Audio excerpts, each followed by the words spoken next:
Hey, morning, Pete, North Las Vegas. Thought I'd do a video today on the difference between a case headspace gauge and a chamber or cartridge, or what a lot of people call an ammo checker gauge.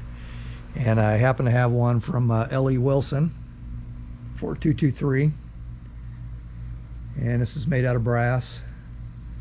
Machining is impeccable, not a flaw, not a scratch, not a dent. Down here at the bottom, I don't know if you can pick that up on the camera, but it gives you your cartridge overall length for 223 2.260, and we'll get into what that means and why that's there in just a minute.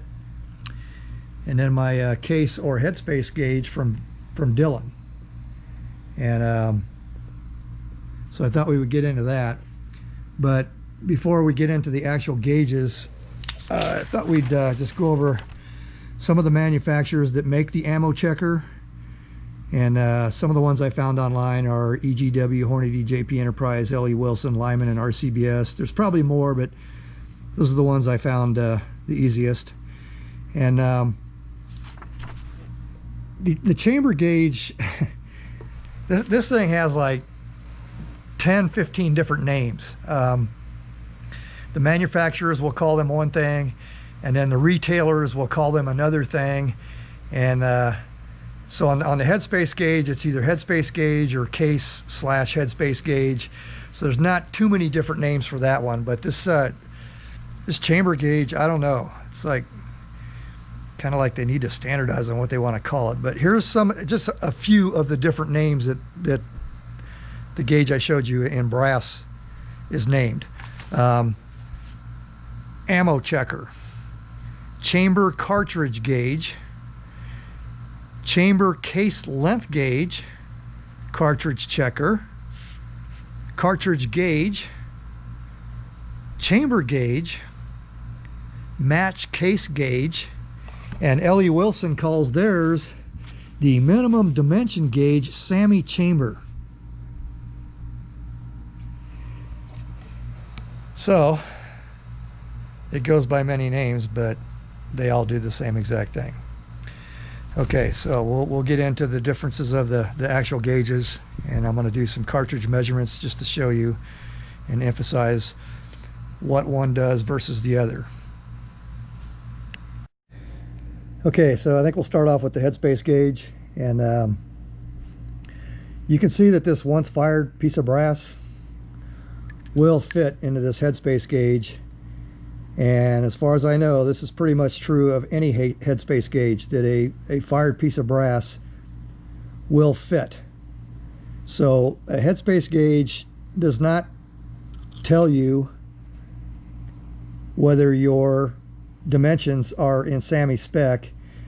This only really tells you headspace, and it'll give you one other dimension. It'll give you brass length and show you that you might need to trim your brass.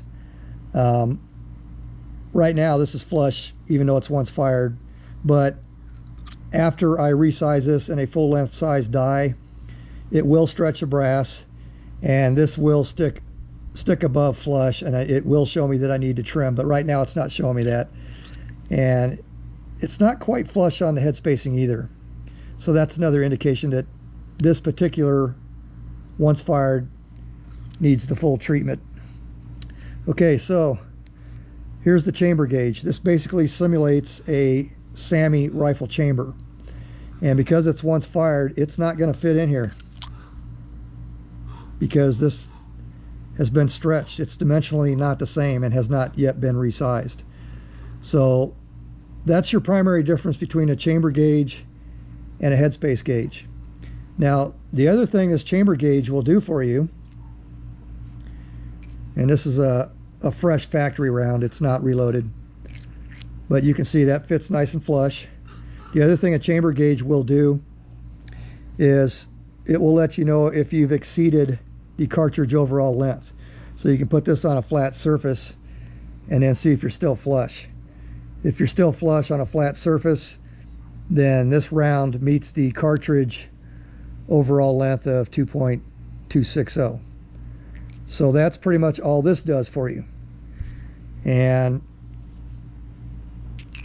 You can see that this factory ammo does sit flush, so headspace is good, but you can also see that it doesn't tell you your overall cartridge dimensions.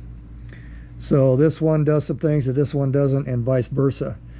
So between these two gauges, if you're loading or reloading, you should be able to create a cartridge that meets SAAMI specs.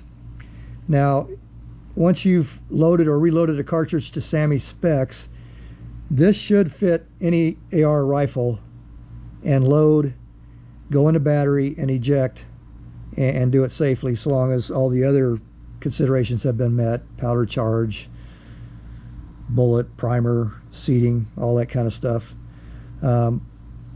So besides these gauges giving you about a 99% chance of a good cartridge, the only other thing that can hold you back is the chamber of the rifle itself being out of whack.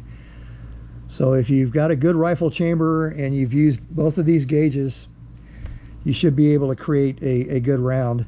And the only other consideration that I personally would have would be the primer pocket. And a lot of people don't really check them. This is a military crimped round. It's 5.56. I don't know if the camera's picking it up, but you can see the crimp.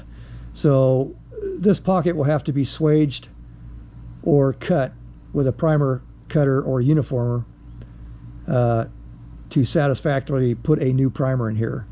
So they do sell gauges, primer pocket gauges, where you can determine if this primer pocket is too tight or been blown out and shouldn't be reused. And so here's the primer pocket dimensions.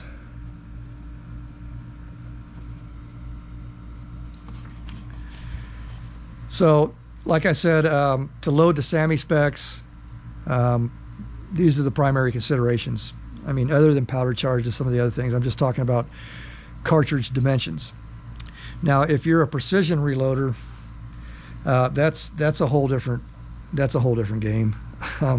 Cartridge overall length can vary. It can be slightly more, it can be quite a bit less. Bullet seating, does the bullet are you looking for jam? Do you want it to touch the lands? Do you want bullet jump? Case neck tension. I mean, there's just all kinds of other considerations if you're going to load for precision, and that's not really what I'm getting into here today. All I mainly kind of wanted to talk about was the ammo checker versus the headspace gauge. And yeah, so that's it. Anyway, I tried to keep this one short today. Pete, North Las Vegas, over and out.